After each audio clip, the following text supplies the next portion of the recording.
Punjab government worker union AITUC ਵੱਲੋਂ ਆਪਣੇ ਮਹਿਬੂਬ ਆਗੂ ਕਾਮਰੇਡ ਨਛੱਤਰ ਸਿੰਘ ਧਾਲੀਵਾਲ ਦੀ 34ਵੀਂ ਬਰਸੀ ਬੱਸ ਸਟੈਂਡ ਮੋਗਾ ਵਿਖੇ ਮਨਾਈ, ਜਿਸ ਦੌਰਾਨ ਪੰਜਾਬ ਰੋਡਵੇਜ਼ ਦੇ 18 ਡਿਪੂਆਂ ਦੀ ਲੀਡਰਸ਼ਿਪ, ਵਰਕਰ ਪੈਨਸ਼ਨਰਜ਼ ਤੋਂ ਇਲਾਵਾ ਭਰਾਤਰੀ ਜਥੇਬੰਦੀਆਂ ਦੀ ਲੀਡਰਸ਼ਿਪ ਅਤੇ ਵਰਕਰਾਂ ਵੱਲੋਂ ਵੱਡੀ ਗਿਣਤੀ ਵਿੱਚ ਸ਼ਮੂਲੀਅਤ ਕੀਤੀ ਗਈ। ਇਸ ਮੌਕੇ ਆਗੂਆਂ ਵੱਲੋਂ ਕਾਮਰੇਡ ਨਛੱਤਰ ਸਿੰਘ ਧਾਲੀਵਾਲ ਦੀ ਤਸਵੀਰ ਤੇ ਫੁੱਲ ਮਾਲਾਵਾਂ ਅਰਪਣ ਕਰਦਿਆਂ ਉਹਨਾਂ ਨੂੰ ਸ਼ਰਧਾਂਜਲੀ ਭੇਂਟ ਕੀਤੀ ਗਈ। ਰੁਜ਼ਗਾਰ ਪ੍ਰਾਪਤੀ ਸੱਭਿਆਚਾਰਕ ਮੰਚ ਦੀ ਟੀਮ ਵੱਲੋਂ ਅਵਤਾਰ ਚੜਿੱਕ, ਜਸ ਰਿਆੜ, ਰਮਨ ਗਿੱਲ, ਜਿੰਦਰ ਚੜਿੱਕ, ਰਣਬੀਰ ਰਾਣਾ, ਜਗਰਾਜ ਮਨਾਵਾ, ਬਲਜੀਤ ਸਿੰਘ ਵੱਲੋਂ ਇਨਕਲਾਬੀ ਗੀਤ ਪੇਸ਼ ਕੀਤੇ ਗਏ। ਉੱਥੇ ਹੀ ਹਾਜ਼ਰ ਇਕੱਠ ਦਾ ਮਨੋਰੰਜਨ ਕਰਦਿਆਂ ਭੰਡਾਂ ਵੱਲੋਂ ਸਰਕਾਰਾਂ ਦੀ ਕਾਰਗੁਜ਼ਾਰੀ ਤੇ ਤੰਜ ਕੱਸੇ। ਉਪਰੰਤ ਕਾਮਰੇਡ ਨਛੱਤਰ ਸਿੰਘ ਧਾਲੀਵਾਲ ਦੀ ਯਾਦ ਵਿੱਚ ਸਾਲਾਨਾ ਡੈਰੀ ਲੋਕ ਅਰਪਣ ਕੀਤੀ ਗਈ ਅਤੇ ਬੱਧਨੀ ਖੁਰਦ ਦੇ ਹੋਣਹਾਰ ਵਿਦਿਆਰਥੀਆਂ ਅਤੇ ਖਿਡਾਰੀਆਂ ਨੂੰ ਕਾਮਰੇਡ ਵਿਦਿਆ ਸਾਗਰ ਗਿਰੀ ਅਤੇ ਕਾਮਰੇਡ ਜਗਰੂਪ ਵੱਲੋਂ ਸਨਮਾਨਿਤ ਕੀਤਾ ਗਿਆ। ਇਸ ਮੌਕੇ ਇਨਕਲਾਬੀ ਕਿਤਾਬਾਂ ਦੀ ਪ੍ਰਦਰਸ਼ਨੀ ਵੀ ਲਗਾਈ ਗਈ। ਅੱਜ ਦੇ ਇਕੱਠ ਨੂੰ ਸੰਬੋਧਨ ਕਰਦਿਆਂ ਕਾਮਰੇਡ ਕੁਲਦੀਪ ਭੋਲਾ, ਟ੍ਰੇਡ ਯੂਨੀਅਨ ਆਗੂ ਜਗਸੀਰ ਖੋਸਾ, ਮਹਿਲਾ ਆਗੂ ਨਰਿੰਦਰ ਸੋਹਲ, ਨਰਿੰਦਰ ਸੈਣੀ, ਅਧਿਆਪਕ ਆਗੂ ਪ੍ਰੇਮ ਚਾਵਲਾ, ਸਰਬ ਭਾਰਤ ਨੌਜਵਾਨ ਸਭਾ ਆਗੂ ਸੁਖਜਿੰਦਰ ਮਹੇਸਰੀ, ਵਿਦਿਆਰਥੀ ਆਗੂ ਵਿੱਕੀ ਮਹੇਸਰੀ, ਕਾਮਰੇਡ ਨਿਰਮਲ ਧਾਲੀਵਾਲ, ਆਲ ਇੰਡੀਆ ਏਟਕ ਸਕੱਤਰ ਕਾਮਰੇਡ ਵਿਦਿਆ ਸਾਗਰ ਗਿਰੀ, ਕਾਮਰੇਡ ਬੰਤ ਬਰਾੜ, ਰੁਜ਼ਗਾਰ ਪ੍ਰਾਪਤੀ ਮੰਚ ਦੇ ਆਗੂ ਕਾਮਰੇਡ ਜਗਰੂਪ, ਗੁਰਦੀਪ ਸਿੰਘ ਮੋਤੀ, ਜਗਦੀਸ਼ ਸਿੰਘ ਚਾਹਲ, ਗੁਰਜੀਤ ਸਿੰਘ ਬਟਾਲਾ ਨੇ ਸੰਬੋਧਨ ਕਰਦਿਆਂ ਕਿਹਾ ਕਿ ਸਰਕਾਰਾਂ ਲੋਕਾਂ ਨੂੰ ਰੁਜ਼ਗਾਰ ਦੇਣ ਦੀ ਬਜਾਏ ਮੰਗ 'ਤੇ ਬਣਾਉਣ ਵਿੱਚ ਲੱਗੀਆਂ ਹੋਈਆਂ ਹਨ, ਜੋ ਦੇਸ਼ ਲਈ ਅਤਿਅੰਤ ਮੰਦਭਾਗਾ ਹੈ। ਪਰ ਕਾਮਰੇਡ ਨਛੱਤਰ ਦੇ ਵਾਰਸ ਲੋਕਾਂ ਦੇ ਹੱਕਾਂ ਦੀ ਆਵਾਜ਼ ਨੂੰ ਹਮੇਸ਼ਾ ਬੁਲੰਦ ਕਰਦੇ ਰਹਿਣਗੇ। ਲਾਲ ਝੰਡਾ ਜਿੰਦਾਬਾਦ, Punjab government transport worker union ਜਿੰਦਾਬਾਦ, Punjab government transport worker union ਜਿੰਦਾਬਾਦ। ਸਲਾਮ ਭਾਈ ਬਲਵਿੰਦਰ ਨੂੰ ਲਾਲ ਸਲਾਮ, ਭਾਈ ਬਲਵਿੰਦਰ ਨੂੰ ਲਾਲ ਸਲਾਮ, ਭਾਈ ਗੁਰਮੇਲ ਨੂੰ ਲਾਲ ਸਲਾਮ। ਸੇਵਾ ਦੇਸ਼ ਦੀ ਜ਼ਿੰਦੜੀਏ ਬੜੀ ਔਖੀ,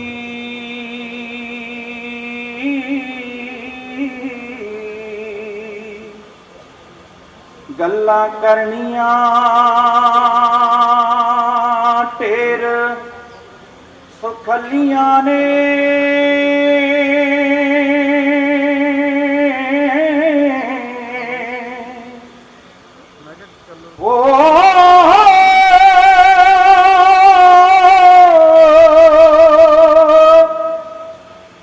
ਜਿਨ੍ਹਾਂ ਦੇਸ ਸੇਵਾ ਵਿੱਚ ਪੈਰ ਪਾਇਆ,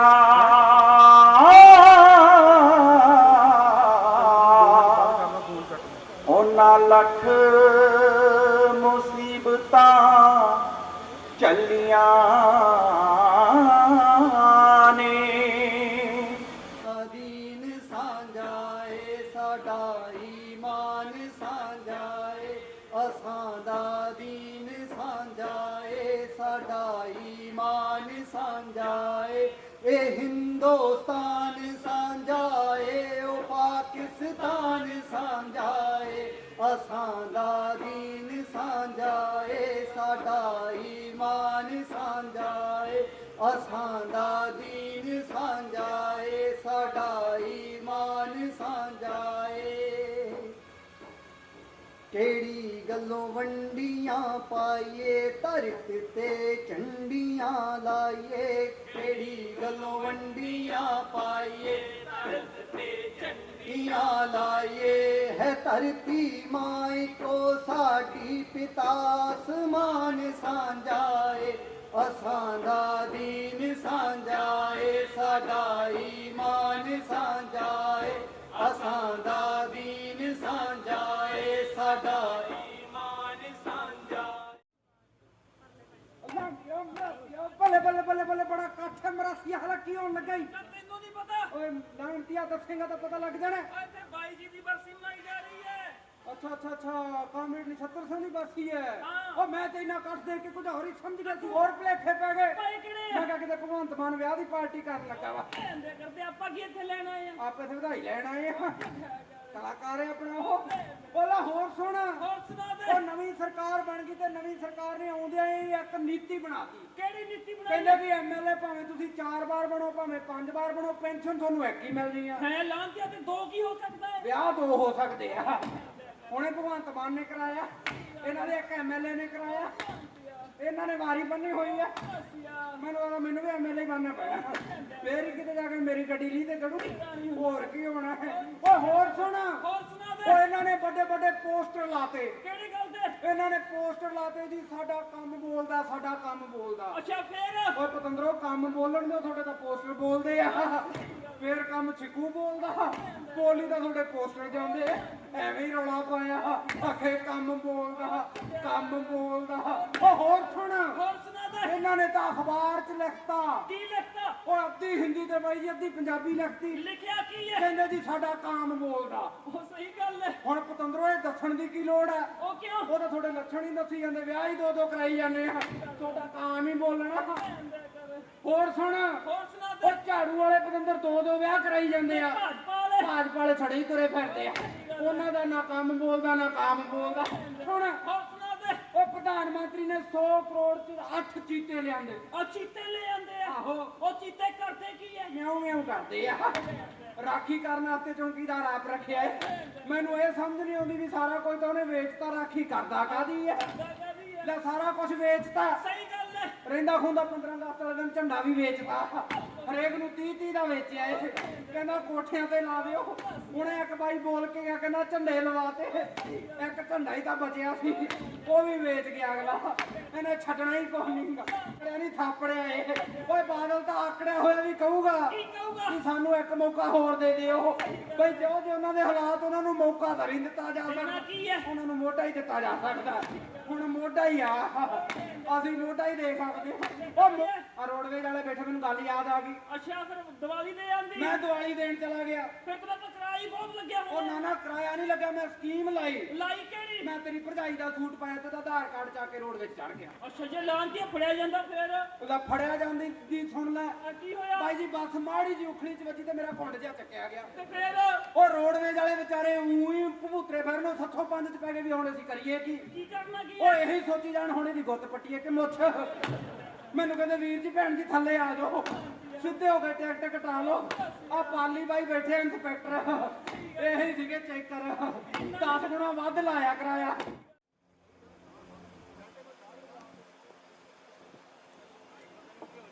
AITUC ਜਿੰਦਾਬਾਦ AITUC ਜਿੰਦਾਬਾਦ ਭਾਈ ਨਛੱਤਰ ਨੂੰ ਲਾਲ ਸਲਾਮ ਭਾਈ ਨਛੱਤਰ ਨੂੰ ਲਾਲ ਸਲਾਮ Punjab government transport worker union ਜਿੰਦਾਬਾਦ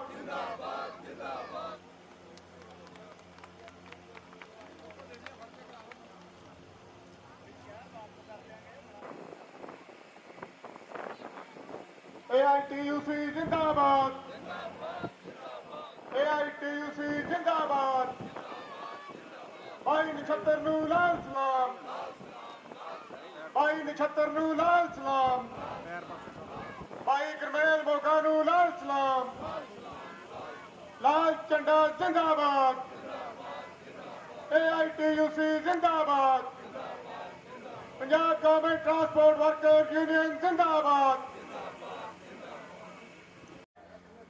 ਇਹਨਾਂ ਤੋਂ ਬਾਅਦ ਗੁਰਚਰਨਦੀਪ ਸਿੰਘ ਤੀਜੀ ਜਮਾਤ ਦਾ ਵਿਦਿਆਰਥੀ ਹੈ ਗੁਰਚਰਨਦੀਪ ਸਿੰਘ ਪੁੱਤਰ ਸਰਦਾਰ ਗੁਰਵਿੰਦਰ ਸਿੰਘ ਔਰ ਚੌਥੀ ਜਮਾਤ ਦੀ ਬੱਚੀ ਹੈ ਮਹਿਕਪ੍ਰੀਤ ਕੌਰ ਪੁੱਤਰੀ ਸਰਦਾਰ ਹਰਮੇਲ ਸਿੰਘ ਚੌਥੀ ਜਮਾਤ ਦੀ ਬੱਚੀ ਪੁੱਤਰੀ ਸੁਖਵੰਤ ਸਿੰਘ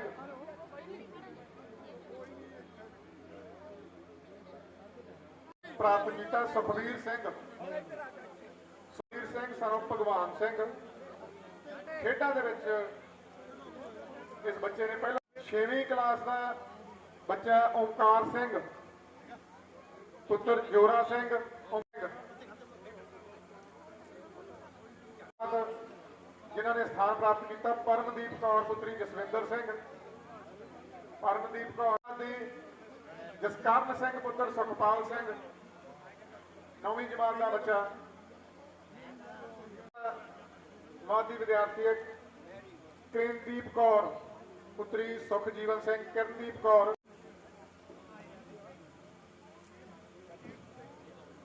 ਜਾ ਰਹੇ ਜਥੇਬੰਦੀ ਵੱਲੋਂ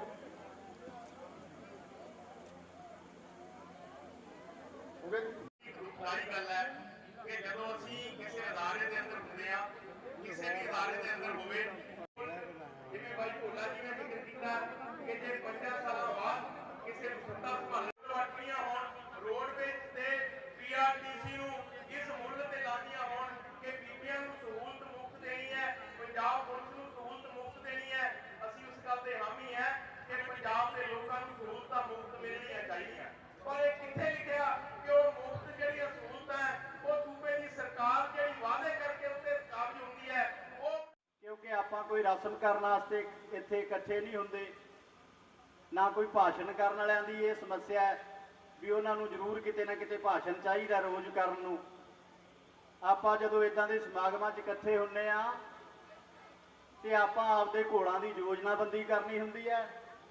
ਆਪਾਂ ਇਹ ਜਿਹੜਾ ਸਮਾਜ ਹੈ ਇਹਦੇ 'ਚ ਕੀ ਹੋ ਰਿਹਾ, ਕਿਉਂ ਹੋ ਰਿਹਾ, ਜੇ ਉਹ ਸਾਡੇ ਪੱਖ ਦਾ ਹੋ ਰਿਹਾ ਤੇ ਉਹਨੂੰ ਹੋਰ ਬਿਹਤਰ ਕਿਵੇਂ ਬਣਾਇਆ ਜਾ ਸਕਦਾ ਹੈ। ਜੇ ਸਾਡੇ ਮੇਰੇ ਕਹਿਣ ਤੋਂ ਭਾਵ ਕਿਰਤ ਦੀ ਧਿਰ ਦੇ ਪੱਖ ਦਾ ਨਹੀਂ ਹੋ ਰਿਹਾ ਤੇ ਫਿਰ ਉਹਦੇ ਲਈ ਹੋਰ ਕਿਹੜੇ ਤਰੀਕੇ ਅਪਣਾਏ ਜਾਣ, ਹੋਰ ਕਿਹੜੀ ਰਣਨੀਤੀ ਘੜੀ ਜਾ ਸਕੇ ਤਾਂ ਕਿ ਅਸੀਂ ਆਪਦੀ ਮੰਜ਼ਿਲ ਤੇ ਪਹੁੰਚ ਸਕੀਏ। ਅਸੀਂ ਆਪਦਾ ਰਾਹ ਹੈ ਜਿਹੜਾ ਦੁੱਖਾਂ ਕਸ਼ਟਾਂ ਭਰਿਆ ਰਾਹ ਹੈ ਜਿਹੜਾ, ਇਹਨੂੰ ਖੁਸ਼ੀ ਤੇ ਖੁਸ਼ਹਾਲੀ ਵਾਲਾ ਰਾਹ ਬਣਾ ਸਕੀਏ। ਇਹ ਸਾਰੀ ਯੋਜਨਾਬੰਦੀ ਕਰਨੀ ਹੁੰਦੀ ਹੈ। ਆਪਦੇ ਭਵਿੱਖ ਬਾਰੇ, ਆਪਦੇ ਵਰਤਮਾਨ ਬਾਰੇ, ਕਿਹੜੀਆਂ ਨੀਤੀਆਂ ਜਿਹੜੀਆਂ ਸਾਡਾ ਭਵਿੱਖ ਸੁਰਖਰੂ ਕਰ ਸਕਦੀਆਂ, ਕਿਹੜੀਆਂ ਨੀਤੀਆਂ ਜਿਹੜਾ ਸਾਡਾ ਵਰਤਮਾਨ ਸੁਰਖਰੂ ਕਰ ਸਕਦੀਆਂ, ਜਦੋਂ ਉਹਦੀ ਗੱਲ ਬਰੀਕੀ ਨਾਲ ਨਹੀਂ ਸਮਝਦੇ ਤੇ ਫਿਰ ਆਪਾਂ ਧੋਖਾ ਖਾ ਜਾਂਦੇ ਆ। ਜਿਹੜਾ ਹਰ 5 ਸਾਲਾਂ ਬਾਅਦ ਸਾਨੂੰ ਮੌਕਾ ਮਿਲਦਾ ਹੈ ਉਦੋਂ। ਕਾਬਜ਼ ਜਿਹੜੀ ਮਲਕ ਭਾਗਵਾਂ ਦੀ ਯਾਰ ਸੱਤਾ ਸੀ, ਉਹ ਵੀ ਇਹ ਸਭ ਚਾਹੁੰਦੇ ਸੀ ਕਿ ਇਹ ਬੰਦਾ ਜੇ ਜਿਉਂਦਾ ਰਹਿੰਦਾ ਤੇ ਸਾਡੇ ਲਈ ਖਤਰਾ, ਜਾਂ ਇਹ ਸੋਚ ਨੂੰ ਧਾਰਨ ਜਿਹੜੇ ਕਰਕੇ ਤੁਰੇ ਲੋਕ ਹੈ, ਜੇ ਉਹ ਜਿਉਂਦੇ ਰਹਿੰਦੇ ਹੈ ਤੇ ਫਿਰ ਸਾਡਾ ਭਵਿੱਖ ਹੈ ਜਿਹੜਾ ਖਤਰੇ 'ਚ ਹੈ। ਇਸੇ ਸੋਚੀ ਸਮਝੀ ਸੋਚ ਦੇ ਤਹਿਤ ਕਾਮਰੇਡ ਨਛੱਤਰ ਢਾਲੀਵਾਲ ਦੇ ਗੋਲੀ ਮਾਰੀ ਗਈ। ਇਸੇ ਸੋਚੀ ਸਮਝੀ ਸੋਚ ਦੇ ਤਹਿਤ ਤਕਰੀਬਨ 350 ਉਹ ਲਾਲ ਝੰਡੇ ਦੇ, ਉਹ ਟ੍ਰੇਡ ਯੂਨੀਅਨ ਦੇ ਆਗੂ ਹੈ ਜਿਹੜੇ, ਉਹਨਾਂ ਨੂੰ ਕਤਲ ਕੀਤਾ ਗਿਆ ਪੰਜਾਬ ਦੀ ਧਰਤੀ ਤੇ। ਬੰਦੇ ਨੂੰ ਜਿਹੜਾ ਅਨਸਕਿਲਡ ਹੈ, ਜਿਹੜਾ ਅਣਸਿੱਖਿਅਤ ਵਾਲਾ ਕੰਮ ਕਰਨਾ ਚਾਹੁੰਦਾ, ਉਹਨੂੰ 100 ਦਿਨ ਰੁਜ਼ਗਾਰ ਦੀ ਗਰੰਟੀ ਵਾਲਾ ਕਾਨੂੰਨ ਪਾਸ ਕਰਾ ਕੇ ਦਿੱਤਾ ਜਿਹਨੂੰ ਨਰੇਗਾ ਕਹਿੰਦੇ ਆ। ਜੋ ਵੀ ਅਹੁਦਾ ਮਿਲਿਆ ਉਸ ਮੁਤਾਬਕ ਕਦੇ ਪਿੱਛੇ ਨਹੀਂ ਹਟੇ, ਕੰਮ ਕੀਤਾ ਤੇ ਅੱਜ ਇੱਥੋਂ ਤੱਕ ਪਹੁੰਚੇ ਆ। ਮੈਂ ਸਮਝਦੀ ਹਾਂ ਨਛੱਤਰ ਢਾਲੀਵਾਲ ਭਵਨ ਦਾ ਬਹੁਤ ਵੱਡਾ ਯੋਗਦਾਨ ਹੈ। ਜਦੋਂ ਵੀ ਅਸੀਂ ਨਛੱਤਰ ਢਾਲੀਵਾਲ ਜੀ ਨੂੰ ਯਾਦ ਕਰਾਂਗੇ, ਅਸੀਂ ਉਦੋਂ ਹੀ ਉਸ ਕਾਲੇ ਦੌਰ ਨੂੰ ਵੀ ਯਾਦ ਕਰਾਂਗੇ ਜਿਸ ਕਾਲੇ ਦੌਰ ਨੇ ਅਜਿਹੇ ਕੀਮਤੀ ਆਗੂ ਸਾਡੇ ਤੋਂ ਖੋਏ। ਨਛੱਤਰ ਢਾਲੀਵਾਲ ਜੀ ਦਾ ਜਿਹੜਾ ਕਤਲ ਹੋਇਆ, ਉਹਨਾਂ ਨੂੰ ਸ਼ਹੀਦ ਕੀਤਾ ਗਿਆ, ਉਹ 21 ਜੁਲਾਈ 1988 ਚ ਸੀ ਤੇ ਠੀਕ ਇਸ ਤੋਂ 1 ਸਾਲ ਤੇ 3 ਮਹੀਨੇ ਪਹਿਲਾਂ 21 ਜੁਲਾਈ 1987 ਨੂੰ ਸਾਡੇ ਪਰਿਵਾਰ ਦੇ ਉੱਤੇ ਵੀ ਹਮਲਾ ਹੋਇਆ ਸੀ। ਅਸੀਂ ਵੀ ਉਹ ਸੇਕ ਹੰਢਾ ਰਹੇ ਹਾਂ। ਜਦੋਂ ਵੀ ਉਸ ਦੌਰ ਨੂੰ ਯਾਦ ਕਰਾਂਗੇ ਤਾਂ ਬਹੁਤ ਸਾਰੇ ਆਗੂ ਜਿਹੜੇ ਸਾਡੇ ਤੋਂ ਖੋਏ ਗਏ, ਉਹਨਾਂ ਦੀ ਕੁਰਬਾਨੀ ਸਾਨੂੰ ਯਾਦ ਆਏਗੀ। ਉਹ ਦੌਰ ਬਹੁਤ ਖਤਰਨਾਕ ਸੀ। ਜਿਨ੍ਹਾਂ ਨੇ ਵੀ ਆਪਣੇ ਪਿੰਡੇ ਤੇ ਹੰਢਾਇਆ ਉਹ ਕਦੇ ਉਸ ਦੌਰ ਨੂੰ ਭੁਲਾ ਨਹੀਂ ਸਕਦੇ। ਤੇ ਅੱਜ ਜਦੋਂ ਫਿਰ ਇਸ ਤਰੀਕੇ ਦੇ ਹਾਲਾਤ ਸਿਰਜੇ ਜਾ ਰਹੇ ਹੋਣ, ਦੇਸ਼ ਦੇ ਵਿੱਚ ਇਹ ਵੰਡੀਆਂ ਪਾਉਣ ਵਾਲੀ ਗੱਲ ਕੀਤੀ ਜਾ ਰਹੀ ਹੋਵੇ ਤੇ ਉਸ ਦਾ ਸੇਕ ਪੰਜਾਬ ਨੂੰ ਵੀ ਲੱਗਣਾ ਬਹੁਤ ਕੀਤਾ ਜਾ ਰਿਹਾ ਕਿ ਪੰਜਾਬ ਨੂੰ ਵੀ ਇਸ ਤਰੀਕੇ ਨਾਲ ਫੇਰ ਵੰਡ ਕੇ ਉਸ ਕਾਲੇ ਦੌਰ ਵਾਲੇ ਪਾਸੇ ਧੱਕਣ ਦੀ ਕੋਸ਼ਿਸ਼ ਕੀਤੀ ਜਾ ਰਹੀ ਹੈ। ਬਾਈ ਨਛੱਤਰ ਨੇ ਵੀ ਇਹਨਾਂ ਹਾਲਤਾਂ ਦੀ ਚਿੰਤਾ ਕੀਤੀ ਸੀ। ਬਾਈ ਨਛੱਤਰ ਵੀ ਚਾਹੁੰਦੇ ਸੀਗੇ ਕਿ ਸਾਡੇ ਸਮਾਜ ਦੇ, ਸਾਡੇ ਲੋਕਾਂ ਦੇ ਹਾਲਾਤ ਜਿਹੜੇ ਉਹ ਬਿਹਤਰ ਹੋਣੇ ਚਾਹੀਦੇ ਆ। ਸਾਨੂੰ ਬਾਈ ਨਛੱਤਰ ਢਾਲੀਵਾਲ ਤੋਂ ਸਿੱਖਿਆ ਕੀ ਲੈਣੀ ਚਾਹੀਦੀ ਆ? ਸਾਨੂੰ ਸਿੱਖਿਆ ਇਹ ਮਿਲਦੀ ਹੈ ਕਿ ਜੇ ਅੱਜ ਦੇ ਹਾਲਾਤਾਂ 'ਚ ਅਸੀਂ ਇਕੱਲੀ ਚਿੰਤਾ ਕਰਾਂਗੇ, ਇਹ ਹਾਲਾਤ ਨਹੀਂ ਬਦਲੇ ਜਾ ਸਕਦੇ। ਜੇ ਹਾਲਾਤ ਬਦਲਨੇ ਆ ਤੇ ਸਾਨੂੰ ਫਿਰ ਬਾਈ ਨਛੱਤਰ ਧਾਲੀਵਾਲ ਵਾਂਗੂ ਸੋਚਣਾ ਪਏਗਾ। ਇਹ ਹਾਲਾਤ ਬਦਲੇ ਕਿਵੇਂ ਜਾਣੇ ਆ? ਜੇ ਹਾਲਾਤ ਅੱਜ ਜਿਹੋ ਜਿਹੇ ਬਣ ਰਹੇ, ਕਿਉਂ ਬਣ ਰਹੇ ਆ? ਸਾਨੂੰ ਇਹਨਾਂ ਦੀ ਡੂੰਘਾਈ 'ਚ ਜਾਣਾ ਪਏਗਾ। ਅੱਜ ਜਦੋਂ ਪੰਜਾਬ ਦੀ ਗੱਲ ਕਰਦੇ ਆ ਤੇ ਲਗਭਗ 1 ਕਰੋੜ ਨੌਜਵਾਨ ਹਾਥੇ ਹੋ ਜਿਆ ਜਿਨ੍ਹਾਂ ਕੋਲੇ ਰੁਜ਼ਗਾਰ ਨਹੀਂਗਾ। ਪੰਜਾਬ ਦੀ 3 ਕਰੋੜ ਆਬਾਦੀ ਆ। 3 ਕਰੋੜ ਆਬਾਦੀ ਦੇ ਵਿੱਚੋਂ 1 ਕਰੋੜ ਲੋਕ ਜਿਹਦੇ 'ਚ ਵੱਡਾ ਹਿੱਸਾ ਨੌਜਵਾਨਾਂ ਦਾ ਹੋਵੇ, ਉਹਨਾਂ ਕੋਲੇ ਰੁਜ਼ਗਾਰ ਨਾ ਹੋਵੇ। ਚਿੰਤਾ ਇਸ ਗੱਲ ਦੀ ਕਰਨੀ ਬਣਦੀ ਹੈ। ਜਦੋਂ 1 ਕਰੋੜ ਨੌਜਵਾਨਾਂ ਕੋਲੇ ਰੁਜ਼ਗਾਰ ਨਹੀਂ ਹੋਏਗਾ, ਫਿਰ ਸਾਡੇ ਪੰਜਾਬ ਦੇ ਵਿੱਚ ਬੇਚੈਨੀ ਹੋਏਗੀ। ਜਦੋਂ ਬੇਚੈਨੀ ਹੋਏਗੀ, ਫਿਰ ਚਾਹੇ ਕੋਈ ਵੀ ਰਾਜਨੀਤਿਕ ਪਾਰਟੀ ਆ, ਚਾਹੇ ਕੋਈ ਵੀ ਵੱਖਵਾਦ ਦਾ ਨਾਰਾ ਦੇਗਾ, ਫਿਰ ਸਮਾਜ ਆ, ਸਾਡਾ ਪੰਜਾਬ ਆ, ਫਿਰ ਕਾਲੇ ਦੌਰ ਵੱਲ ਜਾ ਸਕੇਗਾ। ਪਰ ਬਾਈ ਨਛੱਤਰ ਧਾਲੀਵਾਲ, ਉਹਨਾਂ ਦੀ ਸੋਚ ਸਾਨੂੰ ਸਿਖਾਉਂਦੀ ਆ, ਜੇ ਪੰਜਾਬ ਨੂੰ ਬਚਾਉਣਾ, ਜੇ ਦੇਸ਼ ਨੂੰ ਬਚਾਉਣਾ, ਜੇ ਭਾਈਚਾਰਕ ਏਕਤਾ ਮਜ਼ਬੂਤ ਕਰਨੀ ਆ, ਫਿਰ ਸਭ ਦੇ ਹੱਥਾਂ ਨੂੰ ਰੁਜ਼ਗਾਰ ਦੀ ਗਰੰਟੀ ਵੱਲ ਤੁਰਨਾ ਪਏਗਾ। ਇੱਥੋਂ ਆਗੂ ਬੋਲਦੇ ਆ, ਗੱਲ ਕਰਦੇ ਹੁੰਦੇ ਆ ਕਿ 1991 ਤੋਂ ਸਾਡੇ ਦੇਸ਼ ਦੇ ਵਿੱਚ ਨੀਤੀਆਂ ਆ ਗਈਆਂ ਜਿਨ੍ਹਾਂ ਨੇ ਰੋਡਵੇਜ਼ ਦਾ ਭੋਗ ਪਾਤਾ, ਸਰਕਾਰੀ ਮਹਿਕਮਿਆਂ ਦਾ ਭੋਗ ਪਾਤਾ। ਅੱਜ ਦੇਸ਼ 'ਚ ਆਪਾਂ ਚਿੰਤਾ ਕਰਦੇ ਆ ਕਿ ਦੇਸ਼ ਦੇ ਹਵਾਈ ਅੱਡੇ ਵੇਚਤੇ, ਦੇਸ਼ ਦੀ 에ਅਰਲਾਈਨ ਵੇਚਤੀ, ਦੇਸ਼ ਦੀ ਰੇਲਵੇ ਵੇਚੀ ਜਾ ਰਹੀ ਆ, ਦੇਸ਼ ਦੇ ਸਰਕਾਰੀ ਅਦਾਰੇ ਵੇਚੇ ਜਾ ਰਹੇ ਆ। ਜਦੋਂ 91 ਚੋਂ ਨੀਤੀਆਂ ਲੈ ਕੇ ਆਉਣੀਆਂ ਸੀ, ਸਾਨੂੰ ਸਬਕ ਸਿੱਖਣਾ ਚਾਹੀਦਾ ਕਿ 1991 ਦੇ ਵਿੱਚ ਜਦੋਂ ਲੋਕ ਇਹਦਾ ਵਿਰੋਧ ਕਰ ਨਿਕਲੇ ਸੀਗੇ, ਜਦੋਂ ਲੱਗਾ ਸਰਮਾਏ ਦੀ ਧਿਰ ਨੂੰ ਕਿ ਇੱਕ ਲਹਿਰ ਦੇਸ਼ ਦੇ ਵਿੱਚ ਖੜੀ ਹੋ ਸਕਦੀ ਆ, 1992 ਦੇ ਵਿੱਚ ਬਾਬਰੀ ਮਸਜਿਦ ਡੇਗੀ ਗਈ ਸੀ। ਉਸ ਤੋਂ ਬਾਅਦ ਰਾਮ ਮੰਦਿਰ ਦਾ ਮੁੱਦਾ ਉਛਲਿਆ ਸੀਗਾ। ਕਿਹੜੀ ਗੱਲ ਤੋਂ ਰਾਮ ਮੰਦਿਰ ਦਾ ਮੁੱਦਾ ਨਿਕਲਿਆ ਸੀਗਾ? ਬਾਬਰੀ ਮਸਜਿਦ ਕਿਹੜੀ ਗੱਲ ਤੋਂ ਡੇਗੀ ਗਈ ਸੀ? ਕਿ ਸਰਮਾਏ ਦੀਆਂ ਨੀਤੀਆਂ ਨੂੰ ਅੱਗੇ ਵਧਾਉਣਾ। ਗੁਜਰਾਤ ਦੇ ਦੰਗੇ ਹੋਏ, ਕਿਹੜੀ ਗੱਲ 'ਚੋਂ ਦੰਗੇ ਨਿਕਲੇ?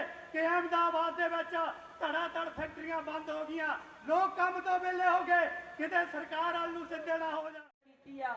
ਸੋ ਆਲ ਇੰਡੀਆ ਸਟੂਡੈਂਟ ਫੈਡਰੇਸ਼ਨ ਵੱਲੋਂ ਆਪਦੀ ਹਾਜ਼ਰੀ ਲਵਾਉਂਦੇ ਆ ਤੇ ਇਸ ਗੱਲ ਦਾ ਮਾਣ ਮਹਿਸੂਸ ਕਰਦੇ ਆ ਕਿ ਬਾਈ ਨਛੱਤਰ ਸਿੰਘ ਧਾਲੀਵਾਲ, ਜਿਨ੍ਹਾਂ ਨੇ ਜ਼ੁਲਮ ਦਾ ਟਾਕਰਾ ਕਰਦੇ ਆ, ਮੁਲਾਜ਼ਮਾਂ ਮਜ਼ਦੂਰਾਂ ਨੂੰ ਇਕਸੁਰ ਕਰਦੇ ਆ, ਆਪਦੀ ਜਾਨ ਤੱਕ ਦੀ ਪਰਵਾਹ ਨਹੀਂ ਕੀਤੀ।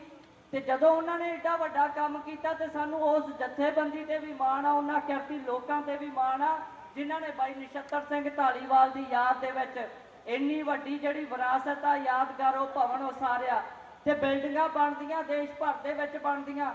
ਪਰ ਕੀ ਉਹਨਾਂ ਇਮਾਰਤਾਂ ਦੀ ਜਿਹੜੀ ਜਿਸ ਕੰਮ ਦੇ ਲਈ ਉਹ ਇਮਾਰਤਾਂ ਬਣੀਆਂ, ਕੀ ਉਹ ਕੰਮ ਨੂੰ ਪੂਰਾ ਕਰ ਪਾਉਂਦੀਆਂ? ਇਸ ਗੱਲ ਤੇ ਸਾਨੂੰ ਮਾਣ ਹੋਣਾ ਚਾਹੀਦਾ।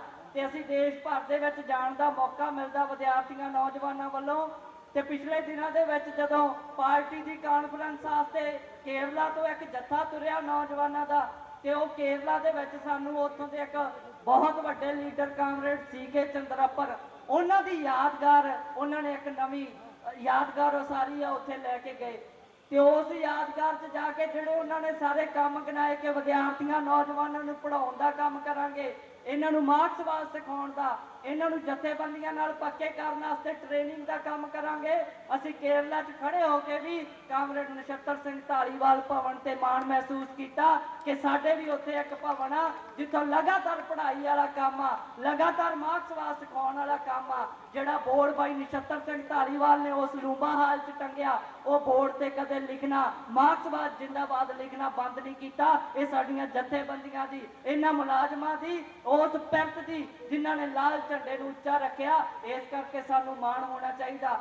ਕਈ ਵਾਰ ਲੋਕ ਇਸ ਗੱਲ ਦਾ ਤਾਜਬ ਕਰਦੇ ਆ, ਮੁਲਾਜ਼ਮ ਰਿਟਾਇਰ ਹੋ ਗਏ, ਬਹੁਤ ਬੰਦੇ ਆ ਜਿਹੜੇ ਪੈਨਸ਼ਨਾਂ ਲੈਂਦਿਆਂ ਨੂੰ ਵੀ ਚਿਰ ਹੋ ਗਿਆ, ਪਰ ਭਾਈ ਨਛੱਤਰ ਧਾਲੀਵਾਲ ਦੀ ਬਰਸੀ ਤੇ ਆਉਣਾ ਨਹੀਂ ਭੁੱਲਦੇ। ਵਿਦੇਸ਼ਾਂ 'ਚ ਬੈਠੇ ਜਿਹੜੇ ਅੱਜ ਲਾਈਵ ਦੇਖ ਰਹੇ ਆ, ਉਹ ਵੀ ਇਸ ਗੱਲ ਦੇ ਲਾਈਵ ਨਾਲ ਕਿਉਂ ਜੁੜਦੇ ਆ? ਕਿਉਂਕਿ ਉਹ ਵਿਰਾਸਤ ਆ, ਇੱਕ ਵਿਅਕਤੀ ਨਾਲ ਜੁੜੀ ਹੋਈ ਵਿਰਾਸਤ ਨਹੀਂ, ਬਲਕਿ ਉਹ ਸਾਰੇ ਲੋਕਾਂ ਜਿਨ੍ਹਾਂ ਨੇ ਕੁਰਬਾਨੀ ਕੀਤੀ, ਉਹਨਾਂ ਨੇ ਝੰਡੇ ਨੂੰ ਉੱਚਾ ਰੱਖਿਆ। ਉਹਦੇ 'ਚ ਬਾਈ ਗੁਰਮੇਲ ਮੋਗਾ ਜੀ ਹੋਣ, ਉਹ 'ਚ ਬਾਈ ਬਲਵਿੰਦਰ ਸੰਧੂ ਹੋਵੇ, ਉਹ 'ਚ ਬਾਈ ਨਛੱਤਰ ਸਿੰਘ ਧਾਲੀਵਾਲ, ਉਹਨਾਂ ਤਮਾਮ ਮੁਲਾਜ਼ਮਾਂ ਦੀ ਤੇ ਮਜ਼ਦੂਰਾਂ ਦੀ ਉਹ ਇੱਕ ਚੇਨ ਆ, ਉਹ ਕੜੀ ਆ ਜਿਨ੍ਹਾਂ ਨੇ ਇਸ ਝੰਡੇ ਨੂੰ ਉੱਚਾ ਰੱਖਿਆ। ਪਰ ਸਾਡੇ ਵਾਸਤੇ ਆਪਾਂ ਲੋਕ ਜਿਨ੍ਹਾਂ ਨੇ ਨਛੱਤਰ ਤੋਂ ਬਹੁਤ ਕੁਝ ਸਿੱਖਿਆ, ਜਿਨ੍ਹਾਂ ਨੇ ਖੁਦਗਰਜੀ ਨਹੀਂ ਸਿੱਖੀ, ਸਿਰਫ ਆਪਣੀ ਰੋਡਵੇਜ਼ ਦੀ ਨੌਕਰੀ ਬਚਾਉਣ ਲਈ ਜਾਂ ਆਪਣੇ ਡੀਏ ਭੱਤਿਆਂ ਦੀ ਗੱਲ ਕਰਨ ਦੀ, ਛੁੱਟੀਆਂ ਰੈਸਟਾਂ ਦੀ ਗੱਲ ਕਰਨ ਦੀ। ਤੇ ਆਪਾਂ ਇੰਨਾ ਕੀ ਨਹੀਂ ਸਿੱਖਿਆ, ਆਪਾਂ ਨੇ ਬਹੁਤ ਕੁਝ ਸਿੱਖਿਆ। ਅਸੀਂ ਜਿੱਥੇ ਨੌਕਰੀ ਬਚਾਉਣੀ ਆਪਦੀ, ਉੱਥੇ ਨਾਲ ਜਿਸ ਸਮਾਜ ਦੇ ਵਿੱਚ ਅਸੀਂ ਰਹਿੰਦੇ ਹਾਂ, ਉਸ ਸਮਾਜ ਦੇ ਨਾਲ ਕੀ ਬੀਤ ਰਹੀ ਹੈ। ਜੇ ਉਹਦੇ ਨਾਲ ਚੰਗਾ ਹੁੰਦਾ ਸਾਡੇ ਹਿੱਸੇ ਕੁਝ ਚੰਗਾ ਹੋਣਾ ਹੈ, ਜੇ ਉਹਦੇ ਨਾਲ ਕੁਛ ਮਾੜਾ ਹੋਣਾ ਹੈ ਤਾਂ ਉਹ ਸਾਡੇ ਹਿੱਸੇ ਵੀ ਮਾੜਾ ਆਊਗਾ। ਸੋ ਅੱਜ ਸਮਾਜਿਕ ਤੌਰ ਦੇ ਉੱਤੇ ਜਿੰਨੀਆਂ ਅਲਾਮਤਾਂ ਮਿਲਤੀਆਂ ਹੋ ਚੁੱਕੀਆਂ ਨੇ, ਪਹਿਲਾਂ ਵੀ ਬਹੁਤ, ਵੀ ਨਸ਼ੇ, ਬੇਰੁਜ਼ਗਾਰੀ ਔਰ ਕਿਸ ਤਰ੍ਹਾਂ ਮਾਫੀਏ, ਗੈਂਗਸਟਰ, ਖੁਦਕਸ਼ੀਆਂ, ਗਰੀਬੀ ਦਾ ਪਸਾਰ, ਭੁੱਖਮਰੀ, ਇਹ ਸਾਰਾ ਕੁਝ ਇਹ ਸਾਡੇ ਲਈ ਚੁਣੌਤੀਆਂ ਨੇ ਸਾਰੀਆਂ। ਜੇ ਅੱਜ ਪੰਜਾਬ ਦੇ ਵਿੱਚ ਰੋਜ਼ ਖੂਨ ਖਰਾਬਾ, ਚੋਰੀਆਂ, ਡਾਕੇ, ਕਤਲ, ਇਹ ਸਾਰਾ ਕੁਝ ਵੱਧਦਾ ਜਾ ਰਿਹਾ ਜੀ, ਤਾਂ ਇਹ ਸਾਰਾ ਕੁਝ ਉਹਨਾਂ ਹਾਲਤਾਂ ਦੇ ਵਿੱਚੋਂ ਪੈਦਾ ਹੁੰਦਾ ਹੈ। ਸੋ ਸਾਨੂੰ ਜਿੱਥੇ ਰੁਜ਼ਗਾਰ ਬਚਾਉਣ ਦੀ ਲੜਾਈ ਲੜਨੀ ਪੈਣੀ ਹੈ, ਰੁਜ਼ਗਾਰ ਸਿਰਜਣ ਦੀ ਲੜਾਈ ਵੀ ਲੜਨੀ ਪੈਣੀ ਹੈ, ਤੇ ਉੱਥੇ ਸਾਨੂੰ ਜਿਹੜੀਆਂ ਸਮਾਜਿਕ ਲੜਾਈਆਂ ਵੀ ਨੇ, ਉਹ ਲੜਾਈਆਂ ਨੂੰ ਵੀ ਸਾਨੂੰ ਸਾਹਮਣੇ ਰੱਖ ਕੇ ਸਾਰੇ ਪਾਸੇ ਸਾਡੇ ਵਾਸਤੇ ਫਰੰਟ ਚੌਤਰਫਾ ਲੜਾਈ ਹੈ। ਉਹ ਸਾਰੀ ਲੜਾਈ ਦੇ ਵਿੱਚ ਜੇ ਤੁਹਾਡੇ ਵਰਗੇ ਸਿੱਖਿਅਤ ਲੋਕ ਜੇ ਆਪਣੀ ਆਵਾਜ਼ ਜਨਤਾ ਦੀ ਆਵਾਜ਼ ਦੇ ਵਿੱਚ ਨਹੀਂ ਰਲਾ ਕੇ ਉਹਨਾਂ ਚੀਜ਼ਾਂ ਦਾ ਵਿਚਾਰਧਾਰਕ ਤੌਰ ਦੇ ਉੱਤੇ ਵਿਰੋਧ ਨਹੀਂ ਕਰਦੇ, ਤਾਂ ਮੇਰਾ ਖਿਆਲ ਹੈ ਇਹ ਕਾਫੀ ਸਾਨੂੰ ਮਹਿੰਗਾ ਸੌਦਾ ਪਊਗਾ। ਸੋ ਅੱਜ ਜਿਸ ਤਰ੍ਹਾਂ ਦੇ ਹਾਲਾਤ ਨੇ, ਮੈਨੂੰ ਤਵੱਕੋ ਹੈ ਕਿ ਜਿਸ ਤਰ੍ਹਾਂ ਦੇ ਹਾਲਾਤਾਂ ਦੇ ਵਿੱਚ ਨਛੱਤਰ ਢਾਲੀਵਾਲ ਨੂੰ ਸ਼ਹੀਦ ਕੀਤਾ ਗਿਆ ਸੀ, ਜੇ ਕਿਤੇ ਵਿਚਾਰਧਾਰਕ ਤੌਰ ਦੇ ਉੱਤੇ, ਸਿਧਾਂਤ ਦੇ ਤੌਰ ਤੇ ਤੁਸੀਂ ਪਰਪੱਕ ਨਾ ਹੁੰਦੇ, ਤਾਂ ਨਛੱਤਰ ਢਾਲੀਵਾਲ ਦਾ ਝੰਡਾ ਫੜਨ ਵਾਲਾ ਗੁਰਦੀਪ ਮੋਤੀ ਨਾ ਹੁੰਦਾ, ਜਿਹਨੇ ਵਰਦੀਆਂ ਗੋਲੀਆਂ ਦੇ ਵਿੱਚ ਉਹ ਝੰਡਾ ਥੰਮਿਆ ਔਰ ਬੁਲੰਦ ਕੀਤਾ ਉਸ ਝੰਡੇ ਨੂੰ। ਜਦੋਂ ਰਾਜ ਕਰਦੀਆਂ ਪਾਰਟੀ ਨੇ, ਜਿਨ੍ਹਾਂ ਨੇ ਵਜ਼ੀਰ MLA ਬਣਨਾ ਹੁੰਦਾ ਹੈ, ਮੁੱਖ ਮੰਤਰੀ ਬਣਨਾ ਹੁੰਦਾ ਹੈ, ਉਹ ਆਪਣੀਆਂ ਪਾਰਟੀ ਦੀਆਂ ਟਿਕਟਾਂ ਲੈਣ ਤੋਂ ਜਵਾਬ ਦਿੰਦੇ ਹੋਣ, ਉਦੋਂ ਮਜ਼ਦੂਰਾਂ ਦੀ ਸੇਵਾ ਕਰਨ ਵਾਲੇ ਲੀਡਰ ਨਛੱਤਰ ਦੀ ਸ਼ਹਾਦਤ ਨੂੰ ਚੁਣੌਤੀ ਮੰਨ ਕੇ ਜਦੋਂ ਝੰਡਾ ਚੱਕ ਕੇ ਮੈਦਾਨ ਦੇ ਵਿੱਚ ਉਹਨਾਂ ਹਾਲਤਾਂ ਦੇ ਵਿੱਚ ਵਿਚਰੇ, ਔਰ ਉਸ ਤੋਂ ਬਾਅਦ ਜਿਹੜੀ ਆਗੂਆਂ ਦੀ ਪਾਲ, ਭਾਵੇਂ ਉਹ ਬਾਈ ਬਲਵਿੰਦਰ ਸੀ, ਜਰਨੈਲ ਸੀ, ਔਰ ਉਸ ਤੋਂ ਬਾਅਦ ਜਗਦੀਸ਼ ਚਹਿਲ ਆਏ ਸਾਰੇ, ਔਰ ਉਸ ਤੋਂ ਬਾਅਦ ਨਵੇਂ ਮੁੰਡਿਆਂ ਦੀ ਟੀਮ, ਗੁਰਜੰਟ ਕੋਕਰੀ ਕਲਾ ਵਰਗੇ, ਇਹ ਸਾਰਾ ਇੱਕ ਪੂਰ ਜਿਹੜੇ ਲਗਾਤਾਰ ਤਾਂ ਚੱਲ ਰਹੀ ਹੈ। ਤਾਂ ਇਹ ਉਸ ਸਮੇਂ ਦੇ ਨਛੱਤਰ ਢਾਲੀਵਾਲ ਦੇ ਦੌਰ ਦੀ ਇੱਕ ਦੇਣ ਹੈ, ਜਿਹੜੀ ਅੱਜ ਵੀ ਉਹ ਲਾਟ ਉਵੇਂ ਜਿਵੇਂ जग रही है। पहले हम AITUC सेंटर की ओर से, देश के मजदूर वर्ग की ओर से कॉमरेड नक्षत्र सिंह धालीवाल के इस शहादत दिवस पर उन्हें श्रद्धा सुमन अर्पित करते हैं, उन्हें लाल सलाम पेश करते हैं। कॉमरेड, आपकी मोगा की धरती शहीदों की धरती है। कॉमरेड नक्षत्र सिंह धालीवाल, उनके साथ काम करने वाले कॉमरेड अमूलक सिंह औलख जी का शहादत की धरती है। यह धरती, मोगा की धरती, हमारे AITUC के संस्थापक अध्यक्ष लाला लाजपत राय की धरती है। इसलिए हम सेंटर की ओर से इस मोगा की धरती को भी सलाम करना चाहता हूं, जिसने देश के मजदूर वर्ग के लिए, देश के मेहनत कशों के लिए संदेश शहादत देकर देते रहा, देश के मेहनत के जनता के लिए कुर्बानी देकर संदेश दिया।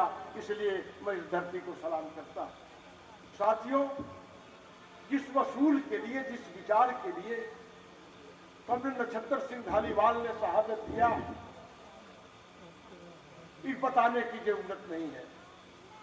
कॉमरेड नक्षत्र सिंह धालीवाल मेहनत के जनता के लिए संघर्ष करते हुए समाजवाद की धरती बुल्गारिया गए, वहां से भी शिक्षा लेकर आए और उस शिक्षा को यहाँ के लोगों में पहुंचाने का काम किया, जिसके कारण, वही कारण था कि यहाँ के आतंकवादी, उग्रवादी लोगों को वह बर्दाश्त नहीं हो रहा था। वह समय, वह खालिस्तान आंदोलन के नाम पर जिन आतंकवादियों ने हमारे साथी को शहीद किया, आज पंजाब की जनता, पंजाब के लोग महसूस किया और उन आतंकवादी गिरोहों का आज पंजाब की धरती पर कोई अस्तित्व वैसा नहीं दिखाई दे रहा है जैसा उस समय उन्माद पैदा किया गया था। याद है 15-15 सुना, 15 MP उस जमात का जीत कर गया था, लेकिन उसके बाद में वह लोग इस्तीफा दिया और आज रिप्रेजेंटेशन उस ढंग का नहीं है। फिर कहीं कहीं सिर उठाना अलग मामला है, लेकिन वह आंदोलन क्या था? धर्म के नाम पर, खालसा पंथ के नाम पर, खालसा पंथ की गलत व्याख्या करके, धर्म के नाम पर राजनीति करने का जो सिलसिला शुरू किया गया था, उसी का परिणाम था हमारे नक्षत्र सिंह जी की शहादत। और आज देश में क्या हो रहा है? वह पंजाब क्षेत्र था जहां पर खालिस्तान के नाम पर आंदोलन करके उग्रवाद और आतंकवाद बढ़ा, लेकिन आज उसी धर्म की राजनीति पूरे देश में बड़ी तेजी से केंद्र की सत्ता में बैठी हुई सरकार कर रही है। आज जब हम कॉमरेड नक्षत्र सिंह धालीवाल का शहादत दिवस मना रहे हैं, तो सुबह सुबह हम टीवी में देखा कि हमारे देश का प्रधानमंत्री उत्तराखंड में हिमाचली निवास में केदारनाथ की पूजा कर रहा है और लगता था कि फिल्म की शूटिंग हो रही है। पूरा कैमरा लगे हुए हैं। वह पूजा आराधना नहीं, हिमाचल के चुनाव में बताने की यह कोशिश है कि बड़ी धर्मात्मा आदमी हमारे देश के गद्दी पर आ गया। लेकिन आज पूरे देश में फिरका परस्ती, पूरे देश में फिरना की राजनीति इतनी तेजी से फैलाई जा रही है जिसका कोई हिसाब नहीं है। आज देश में हमारा संविधान, हमारे देश का जनतंत्र, हमारी सामाजिक विरासत, हमारी संस्कृति, सब चीज पर हमले हो रहे हैं। ऐसा खतरनाक दौर है। आप देखें, और ऐसा क्यों हो रहा है? क्या ये धार्मिक लोग हैं, धर्म के नाम पर कर रहे हैं? लेकिन आम लोग में भ्रम है कि वह धार्मिक लोग हैं। इसलिए आज जरूरत इस बात की भी है कि जिस धर्म के नाम पर वह राजनीति कर रहा है उसको बेपर्द किया जाए। धर्म के नाम पर गेरुआ वस्त्र पहनकर एक गोरखनाथ मंदिर का पुजारी उत्तर प्रदेश का मुख्यमंत्री बन गया। जो बैरागी हो गया, संत हो गया, सब चीज छोड़ दिया, वह राजनीति में आ गया। और आज ही टीवी में हम न्यूज देखा कि प्रयागराज में एक डेंगू के मरीज को प्लेटलेट के बदले जूस चढ़ा दिया गया और उसकी मौत हो गई, उसी धर्म के नगरी में, प्रयागराज में। मैं इस बात की चर्चा इसलिए कर रहा हूं साथी कि धर्म की राजनीति चाहे वह खालिस्तान में किया जाए, चाहे इस्लाम के नाम पर राजनीति पाकिस्तान में हो, या बौद्ध धर्म के राजनीति श्रीलंका में हुई हो, जहां जहां धर्म की राजनीति की गई वह देश बर्बाद हुआ है, समाज बर्बाद हुआ है। और वह राजनीति आज हमारे देश में की जा रही है। और ऐसा इसलिए धर्म का सहारा तब लिया जाता है जब उनका कोई एजेंडा नहीं होता, लोगों के भावनाओं को दोहन किया जाता है। आज पूरा देश खतरे में है। दूसरे के भलाई करने से बड़ा कोई धर्म नहीं है और दूसरे को दुख पहुंचाने से बड़ा कोई अधर्म नहीं है।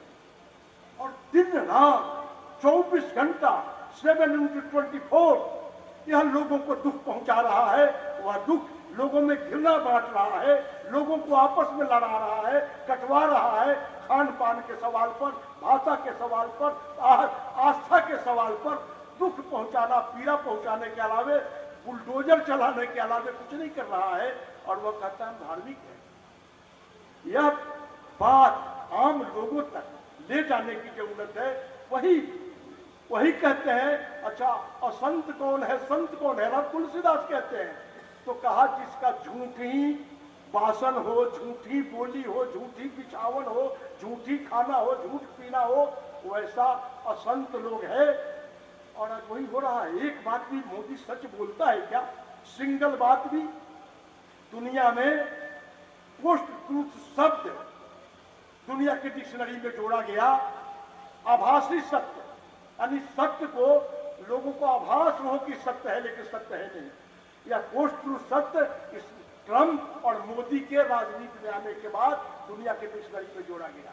हम इस बात की चर्चा साथी थोड़ा इसलिए किया कि हमको जब कॉमरेड नक्षत्र सिंह धालीवाल का हम शहादत दिवस मना रहे हैं, तो आज बहुत बड़ी चुनौती, अंग्रेजों से हम लड़ रहे थे तो मालूम था कि अंग्रेज हमारा दुश्मन है, आमने सामने लड़ रहे थे, लेकिन छदनी भेष में या बनावटी भेष में जो हमारे देश में हो रहा है, धर्म के नाम पर जो देश में हो रहा है, यह इतना खतरनाक है जिससे लड़ना हमारा सबसे बड़ा कर्तव्य है। ऐसी चुनौती उस समय भी नहीं थी, एक भी चीज सुरक्षित नहीं है। कम से कम अंग्रेजी राज में कुछ चीज की मर्यादा भी रहती थी, वो सारे मर्यादा इस राज में टूट रहे हैं। न्यायपालिका की मर्यादा हो, उसमें भी गड़बड़ होता था, लेकिन कम से कम इंडिपेंडेंट इमेज बनाकर रखता था, इसको इमेज की भी चिंता नहीं है। आज हमारा भारत का संविधान, हमारे देश का जनतंत्र, नागरिक आजादी, नागरिक अधिकार सारे खत्म हो रहे हैं। अभी हमारे साथी चर्चा कर रहे थे, कॉमरेड नक्षत्र Singh Dhaliwal trade union leader थे, ट्रेड यूनियन, और आज जो यूनियन आपका है वह अधिकार किसी के दया और कृपा से नहीं मिला, 200-250 वर्षों के संघर्षों से हमको अधिकार मिला था। और एक दिन में, कोरोना पीरियड में, जब पूरा देश में बंदिश था, कोई जा नहीं सकता था, चल नहीं सकता था, विरोध नहीं कर सकता था, उस पीरियड में एक दिन में किसान का आंदोलन चल रहा था, पंजाब के साथी नेतृत्व कर रहे थे किसान बिल के सवाल पर। उसी दिन 29 श्रम कानूनों को, मजदूरों के अधिकार के कानूनों को खत्म करके 3 लेबर कोड पास कर दिया। और जिस समय जम्मू कश्मीर पहली बार जब 19 के में भारी बहुमत से सेकंड टाइम में आया, तो जम्मू कश्मीर का विधेयक लाया था, लोग पूरा देश में बहस कर रहे थे जम्मू कश्मीर का धारा 370 पर, और उसी में वेज कोड बिल, 4 कानून को खत्म करके वेज कोड बिल पास करा दिया। आज कानूनी रूप से, और मैं एक बात याद रखिए साथियों, यह भगत सिंह की धरती है।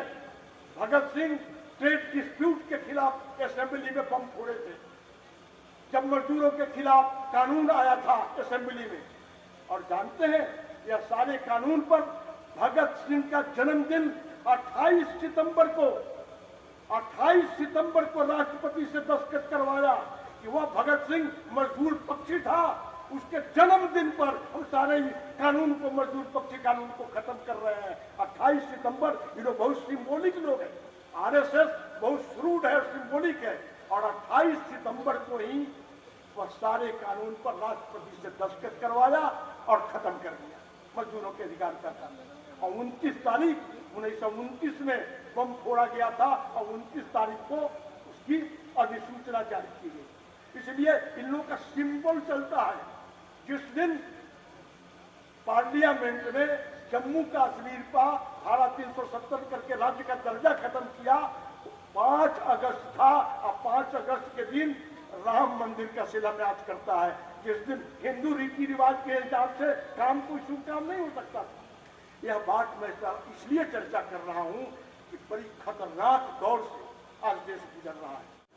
हर साल की तरह असी अपने वीर नक्षत्र सिंह उन्होंने शहादत को याद करते हैं, सलाम कहने उन्होंने कुर्बानी को। उन्होंने नाल ही एक शहीद की नहीं बल्कि सारे शहीदों को याद करते हैं, क्योंकि उन्होंने कोई राह अपनाया होंदा, वो हक सच का राह जिहड़ा सानू गुरु नानक ने लालुआं की खातर बांह फड़ के उन्हां दी राह ते पाया सी। गुरु गोबिंद सिंह ने सारा सरबंस कुर्बान करके वो रास्ते नहीं छड्डिया सी, रास्ते में सानू दिखाया, उस रास्ते साडे शहीद चल रहे हैं। पर लोग जिहड़े है वो देश का सरमाया सारा लुट के खा गए। वो दुनिया के सब तो अमीर जिहड़े घराने सी उन्हां विच शामिल हो गए, दानी ते बानी 8-10 जिहड़े दुनिया के टब्बर सब तो अमीर उन्हां शामिल हो गए। दूजे पासे देश गरीब हो गया। उस तरह ही जिवें आपां पंजाब च कहने हुंदे आ, बादलों का राज सी पहला, बादलों की उन्हां दी जायदाद ते पूंजी वधदी गई ते पंजाब गरीब हुंदा गया। इवें अदानी ते बानी दुनिया दे विच साडा पूंजीवाद, साडे पूंजीपति लोग वो तां अमीर हो गए, उन्हां दी मीरी दुनिया की मीरी बन गई।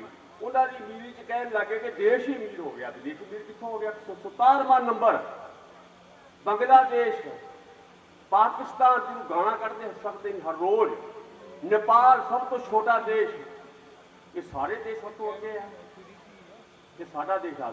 ਇਹ ਪਹਿਲੀ ਗੱਲ ਤਾਂ ਇਹ। ਦੂਜੀ ਗੱਲ, ਸਾਡੇ ਪੰਜਾਬ ਦਾ ਬਜਟ ਇੱਕ ਸਾਲ ਦਾ, ਪਿਛਲੇ ਸਾਲ ਜਿਹੜਾ ਬਜਟ ਪਾਸ ਕੀਤਾ ਨਾ ਇਸ ਸਰਕਾਰ ਨੇ, ਉਹਦਾ ਖਰਚਾ ਦਿਖਾਇਆ ਗਿਆ ਵੀ ਇੰਨਾ ਬਜਟ ਪੇਸ਼ ਕਰਦੇ ਹਾਂ ਅਸੀਂ 1,15,000 ਕਰੋੜ ਰੁਪਈਆ। ਇਹ 10 ਲੱਖ ਕਰੋੜ ਰੁਪਈਆ ਮਾਫ ਕੀਤਾ। ਇਹਦਾ ਮਤਲਬ ਆ ਵੀ ਸਾਡੇ ਪੰਜਾਬ ਦਾ 8 ਸਾਲ ਅਸੀਂ 1 ਪੈਸਾ ਟੈਕਸ ਨਾ ਲਾਈਏ, ਕਿਤੋਂ ਪੈਸਾ ਨਾ ਦਈਏ, ਸਾਰੀਆਂ ਤਨਖਾਹਾਂ ਦਈਏ, ਸਾਰਾ ਸਰਕਾਰ ਚਲਾਈ ਜਾਵੇ, ਸਾਰੇ ਖਰਚੇ 8 ਸਾਲ ਚੱਲ ਸਕਦੇ ਆ। ਇਹ ਪੈਸਾ ਦੱਸੋ ਫਿਰ ਦੇਸ਼ ਲੁੱਟਿਆ ਕਿਵੇਂ ਜਾਵੇ? ਪਤਾ ਹੀ ਨਹੀਂ ਸਾਡੇ ਲੋਕਾਂ ਨੂੰ। ਸਾਨੂੰ ਕੀ ਕਹਿੰਦੇ ਆ, ਆਟਾ ਲੈ ਲਓ ਜੀ, ਦਾਲ ਲੈ ਲਓ ਜੀ, ਆ ਨਵੇਂ ਸੱਜਣ ਆਏ ਜਿਹੜੇ ਸਾਡੇ ਆਪ ਵਾਲੇ, 1,000 ਰੁਪਈਆ ਕਰ ਦਿਆਂਗੇ ਜੀ ਤਨਖਾਹ ਤੁਹਾਡੀ ਔਰਤਾਂ ਦੀ, ਬਿਜਲੀ ਮਾਫ ਕਰ ਦਿਆਂਗੇ ਜੀ। ਸਾਨੂੰ ਬੇਵਕੂਫ ਬਣਾਉਂਦੇ ਆ। ਉਹ ਸਾਨੂੰ ਸਾਰੀ ਸਾਡੇ ਸਭ ਕੁਝ ਕਮਾਈ ਸਾਡੀ ਲੁੱਟ ਲੁੱਟ ਕੇ ਤੁਸੀਂ ਦੇਸ਼ ਦੇ ਵੱਡੇ ਧਿਰਾੜਾਂ ਨੂੰ ਦੇਈ ਜਾਂਦੇ ਆ ਤੇ ਸਾਨੂੰ ਕਹਿੰਦੇ ਆ ਆਟਾ ਦਾਲ ਲੈ ਲਓ, ਸਾਨੂੰ ਕਹਿੰਦੇ ਲਾਈਨਾਂ ਬਣਾ ਲਓ ਤੇ ਭਿਖਾਰੀ ਬਣਾ ਦਿਓ, ਸਾਨੂੰ ਤੁਹਾਡੀ ਬਿਜਲੀ ਮਾਫ ਕਰ ਦਿਆਂਗੇ, ਤੁਹਾਨੂੰ 1,000 ਰੁਪਈਆ ਔਰਤਾਂ ਨੂੰ ਕਰ ਦਿਆਂਗੇ। ਕਿਉਂ ਵੀ ਜੇ ਦੁਨੀਆ ਦੇ ਵਿੱਚ ਬੇਰੁਜ਼ਗਾਰੀ, ਲੋਕੀ ਕਹਿੰਦੇ ਆ ਕਿ ਅਸੀਂ ਰੁਜ਼ਗਾਰ ਦੇਵਾਂਗੇ, ਸਰਕਾਰ ਦਾ ਕੰਮ ਹੈ ਜਿਹਨੂੰ ਚੁਣ ਕੇ ਭੇਜਦੇ ਆ, ਅਸੀਂ ਚੁਣ ਕੇ ਭੇਜਦੇ ਆ ਨਾ, ਉਹ ਸਾਡੀ ਸਰਕਾਰ ਹੈ, ਲੋਕਾਂ ਦੀ ਸਰਕਾਰ, ਲੋਕਾਂ ਦੁਆਰਾ, ਲੋਕਾਂ ਵਾਸਤੇ। ਇਹ ਅਬਰਾਹਮ ਲਿੰਕਨ ਨੇ ਕਿਹਾ ਸੀ ਨਾ ਕਿ ਸਾਡੇ ਦੁਆਰਾ ਤੇ ਸਾਡੀ ਸਰਕਾਰ ਹੈ, ਵੀ ਸਾਡਾ ਕੰਮ ਕਿਉਂ ਨਾ ਕਰੇ। ਭਾਈ ਨਛੱਤਰ ਨਾਲ 15 ਵਰ੍ਹੇ ਪੜ੍ਹਾਉਣ ਦਾ ਕੰਮ ਕੀਤਾ। ਉਹ ਰਾਜਨੀਤਿਕ ਅਰਥ ਸ਼ਾਸਤਰ ਦੇ ਵਿਦਵਾਨ ਬਣ ਕੇ ਆਏ ਸੀ। 6 ਮਹੀਨੇ ਨਹੀਂ 9 ਮਹੀਨੇ ਦਾ ਕੋਰਸ ਸੀ ਤੇ ਉਹ 34 ਮੁਲਕਾਂ ਦੇ ਜਿਹੜੇ ਆਗੂ ਸੀ ਟ੍ਰੇਡ ਯੂਨੀਅਨ ਦੇ, ਉਹਨਾਂ 'ਚੋਂ ਫਸਟ ਆਏ ਸੀ, ਗੋਲਡ ਮੈਡਲ ਉਹਨਾਂ ਨੂੰ ਮਿਲਿਆ ਸੀ। ਇਹ ਉਹਨਾਂ ਦੀ ਕਾਬਲੀਅਤ ਸੀ। ਜਿਹੜਾ ਕੁਛ ਉਹਨਾਂ ਤੋਂ ਸਿੱਖਿਆ ਉਹਦੇ 'ਚੋਂ 1-2 ਗੱਲਾਂ ਕਹਿਣੀਆਂ ਚਾਹੁੰਦਾ ਜੇ ਅਸੀਂ ਉਹਦੇ 'ਤੇ ਅਮਲ ਕਰ ਸਕੀਏ। ਉਹ ਅਕਸਰ ਸਾਨੂੰ ਪੜ੍ਹਾਉਣ ਵੇਲੇ ਇੱਕ ਵੱਖਰੇ ਵਿਸ਼ੇ ਦਾ ਲੈਕਚਰ ਮੈਂ ਲੈਂਦਾ ਸਾਂ ਉਹਨਾਂ ਨਾਲ, ਇਤਿਹਾਸਿਕ ਪਦਾਰਥਵਾਦ ਬਾਰੇ, ਤੇ ਜਿਹੜਾ ਕੁਛ ਉਹਨਾਂ ਤੋਂ ਸਿੱਖਿਆ ਮੈਂ ਉਹਦੀ ਗੱਲ ਇਹ ਕਹਿਣੀ ਚਾਹੁੰਦਾ। ਬਹੁਤ ਚੰਗਾ ਲੱਗਦਾ ਮੈਨੂੰ। ਉਹ ਮਾਰਕਸ ਦੇ ਹਵਾਲੇ 'ਚੋਂ ਇੱਕ ਗੱਲ ਕਹਿੰਦੇ ਸੀ ਕਿ ਮਾਰਕਸਵਾਦ ਸਾਨੂੰ ਇਹ ਕਹਿੰਦਾ ਕਿ ਜੇ ਤੁਸੀਂ ਕਹੋ ਵੀ ਗਰੀਬ ਦੇ ਚੁੱਲ੍ਹੇ ਵਿੱਚ ਅੱਗ ਨਹੀਂ, ਘੜੇ ਵਿੱਚ ਪਾਣੀ ਨਹੀਂ, ਪੀਪੇ 'ਚ ਆਟਾ ਨਹੀਂ, ਆਂਦਾ ਇਹ ਕਿਹਨੂੰ ਦੱਸਦੇ ਆ? ਜਿਹਦੇ ਹੈ ਨਹੀਂ ਉਹਦੇ ਨਾਲੋਂ ਤੁਹਾਨੂੰ ਜ਼ਿਆਦਾ ਪਤਾ। ਆਂਦਾ ਵਿਆਖਿਆ ਨਹੀਂ ਕਰੀਦੀ ਵੀ ਆਹ ਹੋ ਗਿਆ, ਆਹ ਹੋ ਗਿਆ। ਦੱਸਣਾ ਇਹ ਹੁੰਦਾ ਕਿ ਬਈ ਪੀਪੇ 'ਚ ਆਟਾ ਕਿਵੇਂ ਆਊਗਾ, ਘੜੇ 'ਚ ਪਾਣੀ ਕਿਵੇਂ ਆਊਗਾ, ਚੁੱਲ੍ਹੇ 'ਚ ਅੱਗ ਕਿਵੇਂ ਬਲੂਗੀ, ਆਪਾਂ ਇਹਦੇ ਲਈ ਕੀ ਕਰਨਾ ਹੋਊਗਾ। ਸੋ ਮੈਨੂੰ ਉਹਨਾਂ ਦੀ ਇਹ ਗੱਲ ਸਦਾ ਚੇਤੇ ਰਹਿੰਦੀ ਹੈ ਕਿ ਭਾਈ ਜਦੋਂ ਕੋਈ ਬੋਲਣਾ ਹੈ ਜਾਂ ਕਰਨਾ ਹੈ, ਇਹਦਾ ਮਤਲਬ ਇਹ ਨਹੀਂ ਹੁੰਦਾ ਕਿ ਵਿਆਖਿਆ ਤੋਂ ਬਗੈਰ ਹੁੰਦੀ ਹੈ ਕੋਈ ਗੱਲ। ਵਿਆਖਿਆ ਦੇ ਨਾਲ ਜੇ ਹੱਲ ਪੇਸ਼ ਨਾ ਹੋਵੇ, ਆਪਾਂ ਮੰਗਾਂ ਕਰਦੇ ਹਾਂ, ਪਰ ਜਦੋਂ ਕੋਈ ਟ੍ਰੇਡ ਯੂਨੀਅਨ ਹੋਵੇ, ਪਾਰਟੀ ਹੋਵੇ, ਦੂਜੇ ਹੋਣ, ਉਦੋਂ ਅਸੀਂ ਜਾਂ ਦੇਸ਼ ਦੀ ਆਜ਼ਾਦੀ ਲਈ ਅਸੀਂ ਮੰਗ ਤਾਂ ਨਹੀਂ ਕਰਦੇ, ਅਸੀਂ ਮਤਾ ਕੀਤਾ ਰਾਵੀ ਦੇ ਕੰਢੇ ਤੇ ਕਿ ਸਾਨੂੰ ਪੂਰਨ ਸਵਰਾਜ ਚਾਹੀਦਾ, ਅਸੀਂ ਇਹ ਹਾਸਲ ਕਰਨਾ ਹੈ। ਸੋ ਸਾਨੂੰ ਇਸ ਗੱਲ ਲਈ ਕਿ ਅਸੀਂ ਕਿਹੜੀ ਚੀਜ਼ ਪ੍ਰਾਪਤ ਕਰਨੀ ਹੈ, ਮੈਂ ਲੰਬਾ ਨਾ ਕਰਾਂ, 2-3 ਗੱਲਾਂ ਕਿਉਂਕਿ ਫਿਰ ਰਹਿ ਜਾਂਦੀ ਹੈ ਮੇਰੇ ਮਨ 'ਚ, ਜਿਹੜੀਆਂ ਸਾਨੂੰ ਅਗਲੇ ਸਾਲ ਤੱਕ ਕਰਨੀਆਂ ਚਾਹੀਦੀਆਂ। ਹੁਣ 34 ਸਾਲ ਹੋ ਗਏ ਅਸੀਂ ਜਿਨ੍ਹਾਂ ਨੇ ਛੋਟੇ ਸਾਲਾਂ ਤੋਂ ਜਿਨ੍ਹਾਂ ਨੇ ਉਹਨਾਂ ਨਾਲ ਕੰਮ ਕੀਤਾ, ਮੇਰੇ ਖਾਣੀ ਦੂਜੇ, ਮੇਰੇ ਤੋਂ ਕੁਝ ਵੱਡੇ ਉਹ ਵੀ ਜਿਹੜੇ ਜਿਉਂਦੇ ਆ, ਅਸੀਂ ਸਾਡੇ ਲਈ ਇਹ ਜ਼ਿੰਮੇਵਾਰੀ ਬਣੇ ਕਿ ਅਸੀਂ ਬਾਈ ਨਛੱਤਰ ਦੇ ਜਿਹੜੀਆਂ ਲੇਖ ਵਗੈਰਾ ਹੈ ਉਹਨਾਂ ਨੂੰ ਇਕੱਠਾ ਕਰਕੇ ਅਗਲੇ ਸਾਲ ਤੱਕ ਕਿਉਂ ਕੀ ਸੋਚਦੇ ਸੀ, ਉਹ 2, 3, 4, 5 ਜਿਹੜੇ ਲੇਖ ਹੋਣ ਉਹਦੇ 'ਚ ਇਕੱਠੇ ਕਰਕੇ ਲੋਕਾਂ ਨੂੰ ਦੇ ਸਕੀਏ ਕਿ ਉਹ ਆਹ ਸੋਚਦੇ ਸੀ। ਫਿਰ ਰਵਾਂਗੇ ਕਿ ਨਵੀਂ ਪੀੜ੍ਹੀ ਨੇ ਜਿਹਨੇ ਵੇਖਿਆ ਨਹੀਂ ਉਹਨਾਂ ਲਈ ਬਹੁਤ ਮੁਸ਼ਕਲ ਹੋਏਗਾ। ਉਹਦੇ 'ਚ ਸਾਨੂੰ ਕੁਝ ਖਰਚ ਵੀ ਕਰਨਾ ਪੈ ਸਕਦਾ।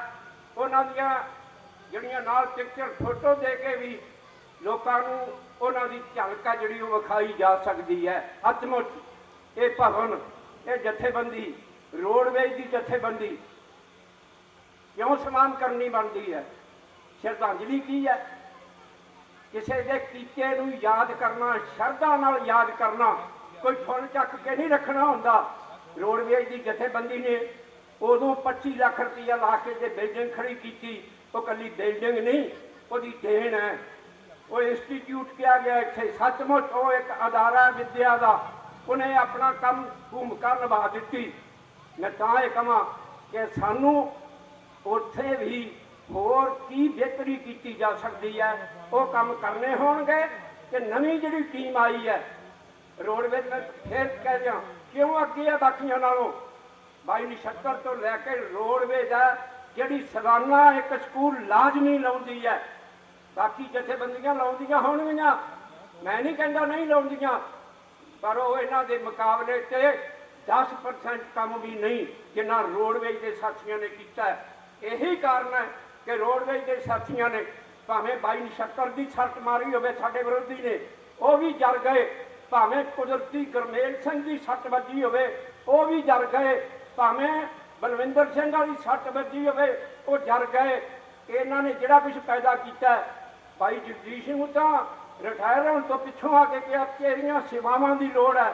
ਮੈਂ ਸਿਜਦਾ ਕਰਦਾ ਉਸ ਮਨੁੱਖ ਨੇ ਆ ਕੇ ਆਪਣੀ ਤਨਦੇਹੀ ਨਾਲ ਜਿਹੜਾ ਸਾਰਾ ਕੁਝ ਅਰਪਿਤ ਕਰਕੇ ਇਸ ਜਥੇਬੰਦੀ ਨੂੰ ਪੈਰਾਂ ਸਿਰ ਕੀਤਾ ਹੈ। ਤਰੀਕ ਨੂੰ ਗੁਰੂ ਨਾਨਕ ਦੇਵ ਜੀ ਦੇ ਜਨਮ ਦਿਨ ਤੇ ਉਹਨਾਂ ਦੇ ਫਲਸਫੇ ਦੇ ਉੱਤੇ, ਉਹਨਾਂ ਦੇ ਉੱਤੇ ਜਿਹੜੀ ਸਕੂਲਿੰਗ ਕਾਮਰੇਡ ਜਗਰੂਪ ਸਿੰਘ ਔਰ ਨਾਲ ਹੀ ਪ੍ਰੋਫੈਸਰ ਸੁਖਦੇਵ ਸਿੰਘ ਸਿਰਸਾ ਦੋਵੇਂ ਉਹਦੇ ਉੱਤੇ ਵਿਸਤਾਰ ਪੂਰਵਕ ਕਿ ਉਹ ਕਿਸ ਢੰਗ ਦਾ ਇੱਕ ਗਰੀਬਾਂ ਦਾ ਫਲਸਫਾ ਸੀ, ਕਿਸ ਢੰਗ ਨਾਲ ਅੱਜ ਮਲਕ ਭਾਗਵਾਨ ਨੇ ਸਾਡੇ ਕੋਲ ਚਰਾਇਆ ਹੋਇਆ, ਉਹਦੇ ਤੇ ਵਿਚਾਰ ਵਟਾਂਦਰਾ ਕਰਨਗੇ। ਮੈਂ ਬੇਨਤੀ ਕਰੂੰ ਖਾਸ ਕਰਕੇ ਕੰਮ ਕਰਦੇ ਨੌਜਵਾਨ ਸਾਥੀ, ਹੋਰ ਵੀ ਨੌਜਵਾਨ ਸਾਥੀਆਂ ਨੂੰ ਲੈ ਕੇ ਆਉਣ ਦੀ ਮੋਗੇ 11 ਵਜੇ ਸਾਥੀ ਪਹੁੰਚਣ ਦੀ ਕੋਸ਼ਿਸ਼ ਕਰੋ ਤਾਂ ਕਿ 3 ਘੰਟੇ ਦਾ ਉਹ ਪ੍ਰੋਗਰਾਮ ਜਿਹੜਾ ਹੈਗਾ 8 ਤਰੀਕ ਨੂੰ ਉਹ ਸ਼ੁਰੂ ਕੀਤਾ ਜਾਵੇ ਤੇ ਸਮੇਂ ਨਾਲ ਸਮਾਪਤ ਕੀਤਾ ਜਾਵੇ। ਸਾਥੀਓ, ਸਾਥੀ ਨਛੱਤਰ ਸਿੰਘ ਢਾਲੀਵਾਲ ਬਾਰੇ ਬੋਲਣ ਨੂੰ ਤਾਂ ਕਿਉਂਕਿ ਬਹੁਤ ਸਮਾਂ ਉਹਨਾਂ ਦੇ ਨਾਲ ਕੰਮ ਕੀਤਾ, ਆਪ ਦਾ ਵੀ ਕਾਫੀ ਸਮਾਂ ਉਹਦੇ ਨਾਲ ਲਾਇਆ। ਜਿਸ ਵੇਲੇ ਅਸੀਂ ਬੱਧਨੀ ਤੋਂ ਕੁਲਦੀਪ ਭੋਲਾ ਬੋਲ ਕੇ ਗਿਆ, ਉਦੋਂ ਛੋਟੇ ਨਿੱਕੇ ਸੀਗੇ। ਜਦੋਂ ਉਹਨਾਂ ਦੀ ਸ਼ਹਾਦਤ ਤੋਂ ਬਾਅਦ ਉਹਦਾ ਸੰਸਕਾਰ ਕਰਕੇ ਅਸੀਂ ਜਗਰਾਉਂ ਪਹੁੰਚੇ, ਇੱਕ ਬੱਸ ਉੱਥੇ ਗਈ। ਇਹ ਸੱਚਾਈ ਹੈ ਕਿ ਬੱਧਨੀ ਦੇ ਵਿੱਚ ਤਿਲ ਸਿੱਟਣ ਨੂੰ ਥਾਂ ਨਹੀਂ ਸੀ। ਕੱਲਾ ਪੰਜਾਬ ਰੋਡਵੇਜ਼ PRTC ਦੇ ਡੀਪੂ ਸਮੁੱਚੇ ਪੰਜਾਬ ਦੇ ਬੰਦ ਨਹੀਂ ਸੀ ਹੋਏ। ਪ੍ਰਾਈਵੇਟ ਕੰਪਨੀਆਂ ਦੇ ਡਰਾਈਵਰ ਕੰਡਕਟਰਾਂ ਨੇ ਉਸ ਦਿਨ ਸਮੁੱਚੇ ਪੰਜਾਬ ਦੇ ਵਿੱਚ, ਖਾਸ ਕਰਕੇ ਮਾਲਵੇ ਏਰੀਏ ਦੇ ਵਿੱਚ ਗੱਡੀਆਂ ਚਲਾਉਣ ਤੋਂ, ਬੱਸਾਂ ਚਲਾਉਣ ਤੋਂ ਜਵਾਬ ਦੇ ਦਿੱਤਾ ਸੀ ਔਰ ਸਮੁੱਚਾ ਪੰਜਾਬ ਬੰਦ ਹੋਇਆ ਸੀ।